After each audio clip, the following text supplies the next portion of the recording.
Assalamualaikum warahmatullahi wabarakatuh. Kita awali edisi kali ini dari denda Komdis PSSI. Komdis PSSI dan LIB disinyalir akan bisa capai target 5 miliar dalam satu musim, bahkan lebih dari uang denda saja. Pasalnya denda ini akan diakumulasi juga dengan denda yang diterima oleh tim-tim Liga 2. Seperti yang terbaru, ada beberapa denda yang diterima oleh tim-tim Liga 2 dari Komdis PSSI. Yang pertama, Sulut United didenda 25 juta. Pelanggarannya adalah 5 kartu kuning dalam satu laga saat melawan Persiba Balikpapan. Yang kedua, PSIM Jogja didenda 25 juta. Pelanggarannya 5 kartu kuning dalam satu laga saat lawan Bekasi City FC. Jadi kalau di Liga 2 ini 5 kartu kuning itu harganya 25 juta ya guys. Nah kalau di Liga 1 50 juta. Ya lumayan lah. Yang ketiga, Bima Ragil dari Deltras FC didenda 5 juta dan larangan tampil 2 kali. Pelanggarannya adalah kartu merah langsung saat menghadapi PSCS Cilacap. Yang keempat, Oki Karisma dari Nusantara United didenda 5 juta rupiah dan larangan tampil 2 kali. Pelanggarannya sama, kartu merah langsung saat menghadapi Persikab. Yang kelima, Elvis Nuh Hanewan dari Persiwar Waropen didenda 5 juta dan larangan tampil 2 kali. Pelanggarannya sama, kartu merah langsung saat menghadapi PSBS Biak. Yang keenam, Alexandro Dos Santos dari PSBS Biak didenda 5 juta dan larangan tampil 2 kali. Pelanggarannya pun sama, kartu merah langsung saat menghadapi Persewar Waropen. Dan yang ketujuh, M. Faisal Yunus dari Gresik United didenda 5 juta rupiah dan larangan tampil 2 pertandingan. Pelanggarannya pun sama, kartu merah langsung saat menghadapi Persekat Tegal. Dari pekan 1 saja di Liga 2, Komdis PSSI sudah kumpulkan duit 80 juta. Dari Liga 2 ini saja PSSI kemungkinan bisa raup uang hingga akhir kompetisi itu paling tidak ya 1 miliaran. Apalagi Liga 2 nggak ada VAR. Jadi ya sakarepe wasite mau ngasih kartu merah seabrek juga ya nggak bakalan ada yang review. Tapi kalau di Liga 1 bulan 2 nanti ya siap-siap aja Komdis PSSI ini ya banyak nyengirnya. Soalnya kemungkinan banyak yang akan protes sebab sudah adanya VAR. Kalau keputusan Komdis ini kontroversi dan beda dengan yang terlihat di video ya siap-siap aja Komdis ini di demo.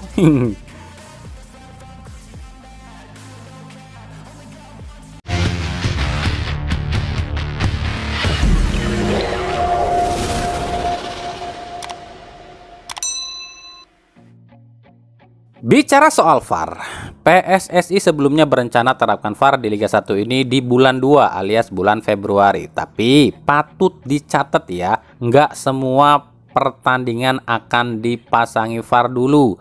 Cuma laga-laga krusial saja yang akan dipasangi VAR. Seperti laga klasik atau laga rival dan laga super big match saja. Alasan PSSI sih VAR ini baru sebatas uji coba saja. Kalau sukses diterapkan di 7 stadion, ingat 7 stadion loh ya, cuma 7 stadion, yakni Manahan, GBT, GBK, GBLA, Wayan Dipta, JIS dan SJH. Lah, kenapa ada JIS dan SJH? Kan 2 stadion ini nggak dipakai tim Liga 1. Jawabannya adalah selain cuma 7 stadion ini yang layak dipasangi VAR dengan berbagai fasilitasnya, ini artinya ada beberapa laga besar yang nantinya atau laga rival ya yang nantinya akan digelar di 2 stadion ini. Contoh aja nih tim yang nggak punya markas, Arema FC. Jika lawan Persija, Persib, Persebaya, Bali United dan PSM kemungkinan akan dipindahkan ke salah satu stadion yang punya VAR ya, mungkin saja laga Arema ini akan dipindahkan ke JIS. Begitu juga laga-laga besar PSM yang kemungkinan akan dipindahkan ke SJH. Nah ini baru sebatas rencana loh ya. Artinya apa? Jika VAR ini baru diuji coba di 7 stadion dan di laga-laga besar saja dan di laga-laga lain itu baru musim depan akan dipasangi VAR, artinya Komdis PSSI masih bisa mungkin ya meraup uang lebih banyak. Sebab jika di laga-laga yang ada VAR-nya, ini agak beresiko nih buat Komdis kalau asal jatuhkan sanksi. Sebab di laga-laga yang ada VAR-nya ini ya pengawasnya banyak cuy. Ya kembali ujung-ujungnya kenapa cuma 7 stadion ini yang kemungkinan akan dipasangi VAR atau diuji coba dipasangi VAR. Karena ya itu target ngumpulin duit dari Komdis ini belum tercapai cuy. Kita beralih ke berita klub. Kemarin ada yang nanya, kenapa Rene Albert ini dikaitkan dengan Bali United? Kan Stefano Cugura baru diperpanjang kontrak oleh Bali United. Dan kenapa? Apa maksudnya Rene Albert ini masih digaji oleh Persib? Oke, kami jelaskan sedikit demi sedikit ya. Ini berdasarkan apa yang kami tahu saja. Soal kebenarannya itu ya cuma pihak-pihak klub dan pihak pelatih yang bersangkutan yang lebih tahu. Stefano Cugura emang udah diperpanjang kontrak sampai 2025 oleh Bali United. Tapi dalam klausul kontrak Teko itu diberikan 4 nyawa, yakni 1 kali kalah itu hilang 1 nyawa. Tapi jika dari 4 laga Teko bisa raih 1 kemenangan, otomatis nyawanya balik lagi ke 4. Jadi nggak bakalan habis tuh nyawanya. Yang penting Bali United menang aja nyawanya balik lagi. Nah ini nggak diterima oleh Semeton Dewata yang menganggap sama juga bohong dan menganggap manajemen Bali United ini cuma akal-akalan. Maka saat Bali United ditekuk oleh Rans Nusantara FC, usai laga Semeton Dewata ini mengancam jika di akhir paruh musim ini Bali United nggak ada di 10 besar, Semeton minta Teko ini out secara sukarela. Nah ini videonya ya, dengerin sendiri ya. Jika Teko keluar dari 10 besar, kita akan memberikan tuntutan kepada Teko untuk keluar dari bola. Tapi Teko sepertinya sudah tidak percaya diri lagi. Itu yang kita rasakan sama-sama teman-teman. Lalu apa hubungannya dengan Rene Albert? Rene Albert saat ini menetap di Bali, bahkan sempat berkunjung ke tim Bali United. Jadi jika Teko ini harus out dari Bali United di paruh musim ini, kemungkinan besar Rene Albert lah yang akan melatih Bali United. Tapi dengan syarat, Bali United harus nebus sisa kontrak Rene Albert ke Persib. Sebab yang kami tahu, kontrak Rene Albert di Persib ini kan sampai 2025 dengan nominal yang cukup besar. Kami pun pernah dapat kabar nih, jika Rene Albert ini belum sepenuhnya dilepas oleh Persib. Cuma Persib ini nggak make Rene Albert aja, sementara gaji mah tetap jalan. Alasan yang sebenarnya sih kami kurang tahu ya, tapi mungkin aja ada dalam klausul kontrak Rene Albert ini dengan manajemen Persib yang mungkin ya belum bisa membuat Rene Albert ini dilepas secara penuh oleh Persib. Atau mungkin ada perjanjian lain yang kami pun nggak tahu gitu. Kembali lagi ya, kami katakan yang tahu kebenarannya ini semua itu cuma pihak mereka saja, pihak klub dengan pihak Rene Albert saja ya. Dari PSS Sleman secara mengejutkan mengakhiri kerjasama dengan pelatih Mirian Mihail. Laga lawan Madura United adalah laga terakhir Mihail bersama tim Elang Jawa. Hasil kurang maksimal yang disinyalir penyebab hengkangnya Mihail, tapi ada juga nih yang mengatakan perombakan di jajaran manajemen PSS Sleman salah satu penyebab Mihail terdepak. Seperti kita tahu, sejak ditangani oleh Gusti Randa, PSS berniat merombak total seluruh armadanya termasuk sang pelatih. Kami pribadi belum dapat info valid siapa yang akan gantikan Mihail. Kalau rumor sih udah banyak, mulai dari Luis Milla, Paul Munster, hingga mantan pelatih Persija Angelo Alessio pun masuk dalam daftar rumor ini. Ya kita lihat aja nanti. Dari Arema, kekalahan 1-3 dari Persebaya alias duel derby Jatim justru tak membuat pelatih Arema Fernando Valente kecewa. Dirinya sadar akan kekuatan tim Arema yang tampil tanpa ujung tombak utama. Valente justru terpukau dengan para bonek yang dianggap luar biasa saat laga ini. Menurut Valente, meskipun tim Persebaya melawan tim rival, tapi para bonek menyambut dengan ramah tim Arema. Bahkan para bonek memberikan donasi uang 100 juta rupiah pada para korban kanjuruhan.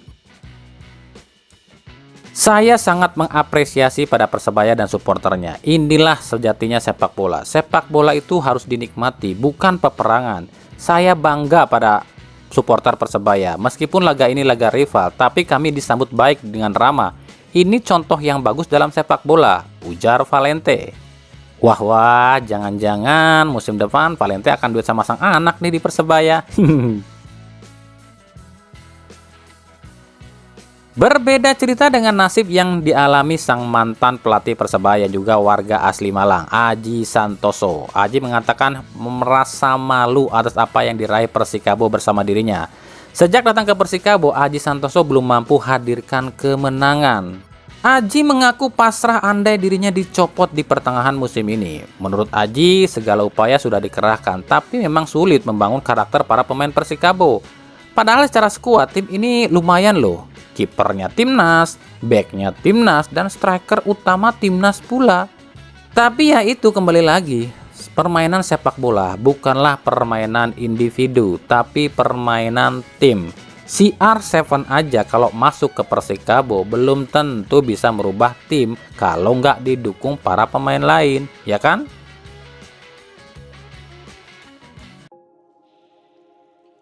Dari Persib Bandung, kami kemarin mungkin belum sempat membahas ya kalau gol Siro ke gawang Persikabo ini adalah gol ke-1000 Persib sejak era Liga Indonesia. Persib jadi tim ketiga sejak era Liga Indonesia yang mampu cetak 1000 gol, yakni di bawah Persipura yang sudah cetak 1133 gol dan di bawah Persija yang sudah mencetak gol total 1003 gol.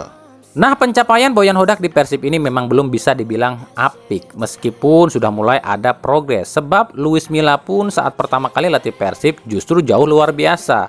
Tapi paling tidak Persib sudah tak lagi disebut tim spesialis seri atau imbang di Liga 1 musim ini. Persib saat ini dijuluki tim spesialis gol menit akhir. Tapi rupanya julukan ini justru tak membuat Boyan Hodak senang, sebab menurutnya memang mental pemain Persib lebih bagus sebab bisa fight sampai akhir. Tapi menurut Hodak, alangkah lebih bagus jika sebuah tim itu unggul lebih banyak dalam sebuah laga.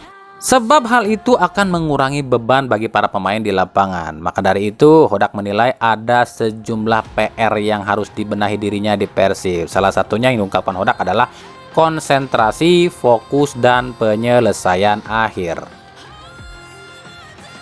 Di 30 menit awal, kami bermain dengan baik, tapi melewatkan begitu banyak peluang. Ini hal yang tidak bagus hari ini.